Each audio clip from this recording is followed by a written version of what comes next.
नमस्कार, आरपी किचनमध्ये आपलं स्वागत आहे।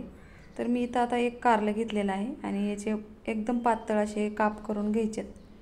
तर मी कारल्याची भाजी एकदम कुरकुरीत आणि वेगळी बनवणार आहे। तर ज्यांना आवडत नाही ते पण खातील आणि एकदम असं अजिबात कडू न होणारी अशी भाजी आहे। तर आता सर्व मधलं बी अशा पद्धतीने काढून घ्यायचे। आता इथे सर्व बी याच्यामधलं काढून घेतलेलं आहे। तर आता एक कांदा लागणार आहे, मध्यम आकाराचा कांदा घेतलेला आहे। इथं एकदम बारीक कट करून घ्यायचा आहे।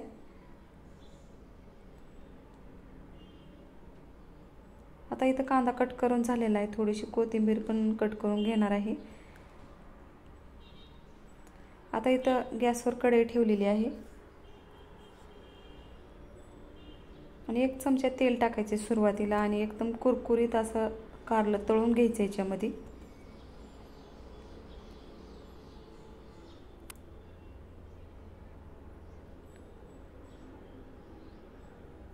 मध्यम गॅसवर एकदम छान असं कुरकुरीत कारलं तळून घ्यायचे।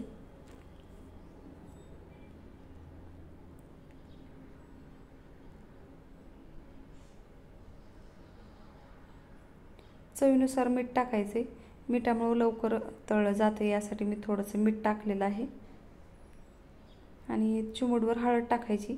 हळदीमुळे पण एकदम छान असा कलर पण येतो आणि तळायला पण एकदम सोपं जातं आणि चवीला पण टेस्ट येते छान। आणखी थोडंसं तेल टाकलेलं आहे मी, तेल सगळं आकसून घेतलेलं होतं कारल्याच्या फोडीनं, आणखी थोडंसं टाकलेलं आहे मी अर्धा चमचा। आता थोडं थोडं असं भाजत आलेलं आहे कारलं, बघू शकता। तर अशा पद्धतीनं एकदम छान असं पलटून घ्यायचे।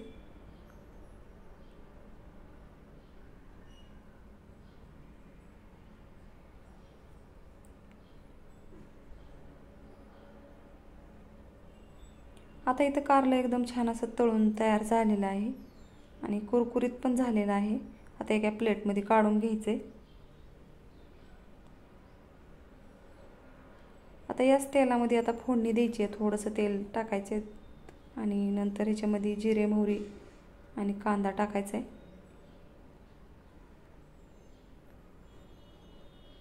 आता कांदा एकदम गुलाबी रंगामध्ये तळून घ्यायचा आहे।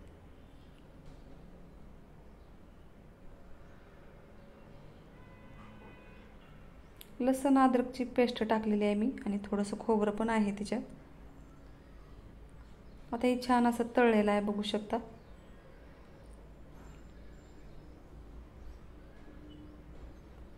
थोडंसं मीठ टाकणार आहे मी, भाजताना मीठ टाकलं होतं त्यामुळे थोडंसंच टाकणार आहे।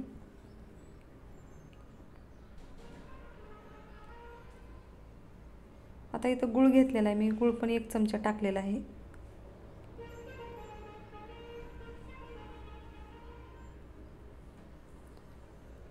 आता कांदा एकदम छान असा गुलाबी रंगामध्ये तळलेला आहे। आता घरगुती काळं तिखट टाकलेलं आहे मी याच्यामध्ये, हे पण तेलामध्ये एकदम छान असं परतून घ्यायचे आणि आता ही तळलेल्या फोडी टाकायच्यात कारल्याच्या। तर या पद्धतीची एकदा भाजी बनवून बघा, सर्वांनाच आवडेल, एकदम छान लागते। थोडीशी कोथिंबीर टाकलेली आहे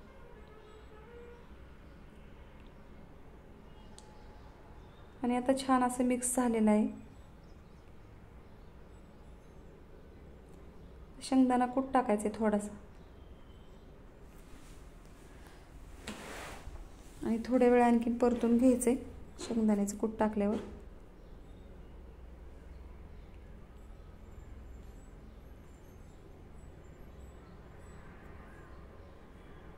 आता इथं कारल्याची भाजी तयार झालेली आहे, बघू शकता एकदम मऊसूत अशी झालेली आहे। तर एका प्लेटमध्ये काढून घेत आहे मी।